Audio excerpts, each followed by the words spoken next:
Hinahanap ako ni Mimi, mga kameme. So, kanina pa naghahanap sa akin. So, ngayon, gugulatin natin siya. Kasi, magmamadali yun, mga kamemes. Dahil magtitinda yun sa, sa school. So, ayan.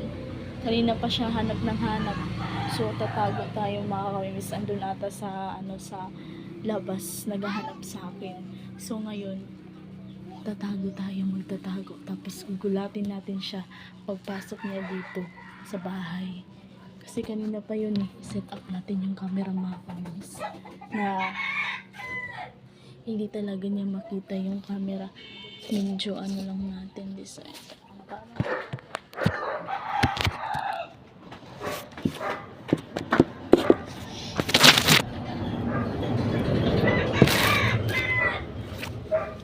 Ayan.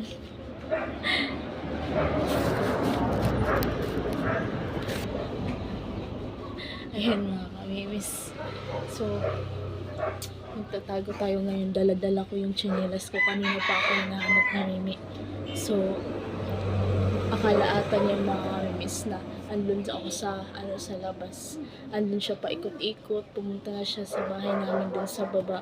Andun siya kanina, mga kamemes. So, alam ko, mga kamemes, naiinis na yun, mga kamemes.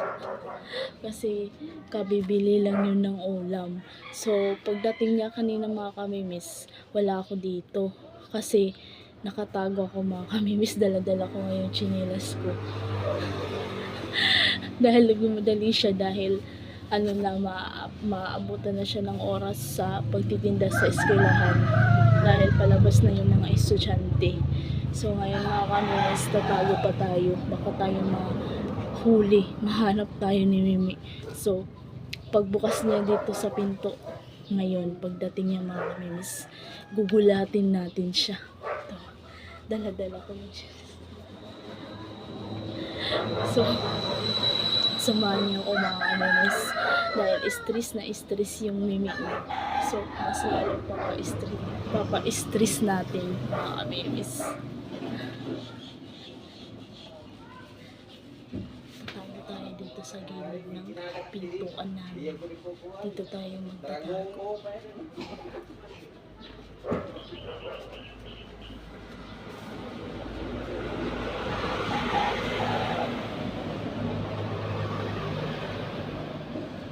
Kumita ka kanto ya?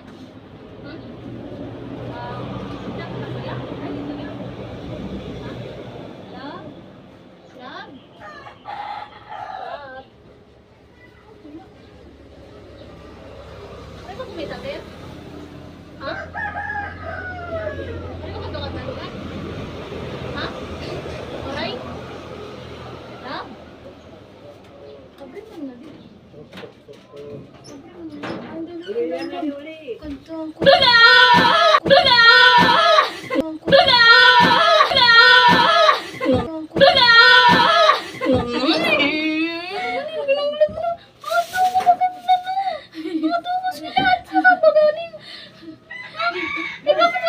Dala-dala mo tsinelas mo, kaya ako lang.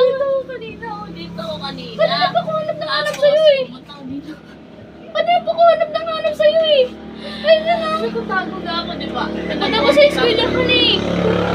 May bumibili yun kapag mga bata dito. Di mo nakita? Di mo narinig?